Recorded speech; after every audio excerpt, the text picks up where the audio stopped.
going? I hope you're having a wonderful day so far. My name is Will. In today's video, I'm going to show you how to make the most amazing chocolate cake. This recipe is really simple to follow. It's so moist, it's got a beautiful rich chocolate flavour running throughout the cake. You will absolutely love it, I guarantee it. If you're new to this channel, welcome. We do a lot of different types of recipes on this channel. If you got any ideas, just place down below in the comments or DM me on Instagram. My Instagram info is going to be in the description down below. And without further ado, let's get making some chocolate cake. So to make this beautiful chocolate cake batter, we're going to first start our dry ingredients. To make life even easier, it's best to weigh out all your ingredients first. This is called mise en place. Everything in its place. That's what it roughly translates to in English. So in a large bowl, sift in 242 grams of plain flour, 89 grams of Dutch unprocessed cocoa powder, and by the way, make sure the cocoa powder that you use is unsweetened. And then 5 grams of baking powder and 9 grams of bicarbonate soda. And then sift it all together into a large bowl so that you get rid of any lumps. Then add to that 357 grams cast sugar. Then just give it a quick whisk together to evenly distribute the ingredients. Until I realised I should have really added half a teaspoon of salt along with the sugar before, my bad. And then right after that, you're going to crack in 3 whole eggs, 67 milliliters of vegetable oil or rapeseed oil, any neutral oil in other words, 200 milliliters of buttermilk, and finally 213 milliliters of warm water. Then beat it together until it's nice and smooth using an electric beater for easy use. And that's the batter ready to be baked. How easy was that? You can't tell me that was difficult. Now today I'm doing a 3-layered cake, so I'm going to be using 3 18cm or 7-inch cake tins. Or if you prefer a 2-layered cake, you will need 2 8-inch or 20cm cake tins instead.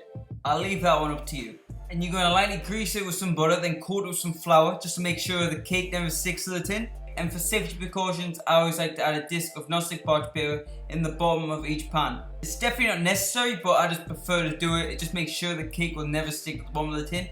Because if it does, your cake's ruined, basically. It won't come out in one piece. And then evenly divide the batter between your 3 pans as evenly as you possibly can. Now just gently tap the tray off the bench to evenly distribute the air bubbles throughout the batter. And you're going to bake this at 175 degrees Celsius for about 30 to 35 minutes or until the skewer inserted into the middle of the cake comes out completely clean, just like this. And then just let the cakes cool in the tin for about 10-15 minutes before you attempt to unmold it.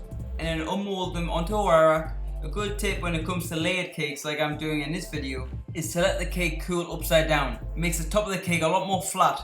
But just to make sure it's nice and flat, I always like to press it down a bit more, just gently, just to smooth out a bit further so it looks a lot more professional when it comes to layering the cake up.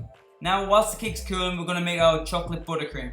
It is really easy to make. In a large bowl, add in 113 grams of softened unsalted butter. Then just give it a quick beat together over low speed just to smooth it out a bit. Then sift in 100 grams of dark unsweetened cocoa powder.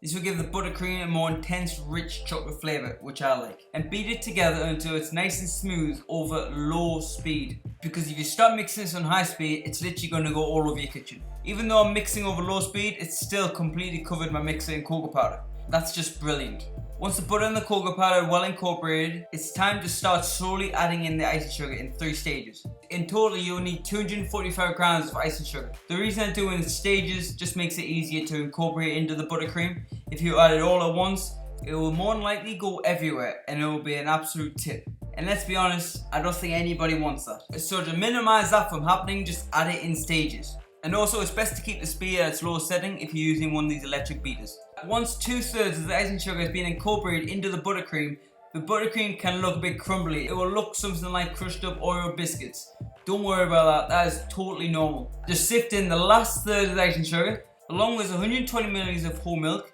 and a teaspoon of vanilla bean paste or vanilla essence. I prefer the bean paste, I find it's got more flavour. And then just continue beating it until you achieve a nice light, thick chocolate buttercream consistency. You may have to scrape the bottom and sides of the bowl to make sure nothing's stuck to the bottom and it's all incorporated nice and evenly whilst you're doing this.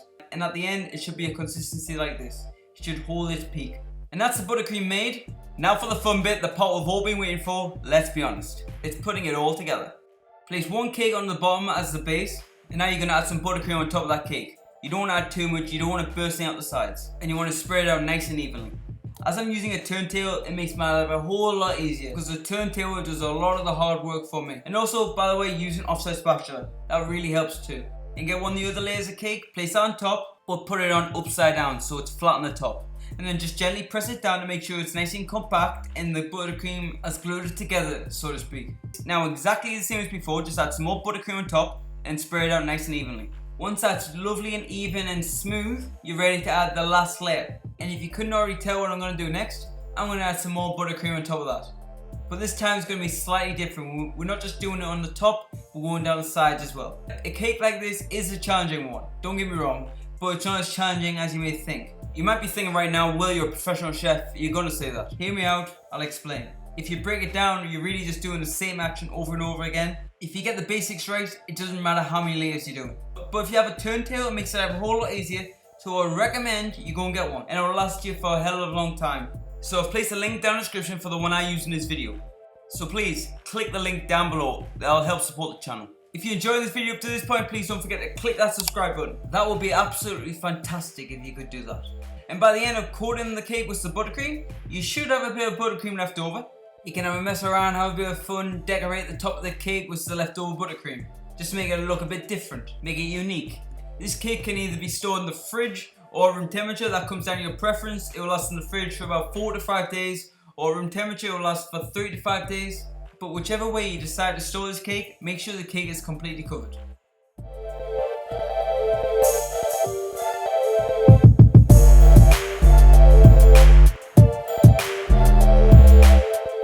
And that's the end of today's video, ladies and gentlemen. I hope you have enjoyed. Hope you give this chocolate cake a shot. You will love it, I guarantee it. If you haven't already, I really appreciate it. Click subscribe, turn your post notifications on. My goal is to reach 1,000 subscribers by the end of this calendar year.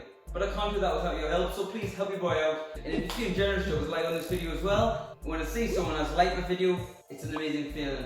And I'll see you guys next time. Take care. See you next Tuesday.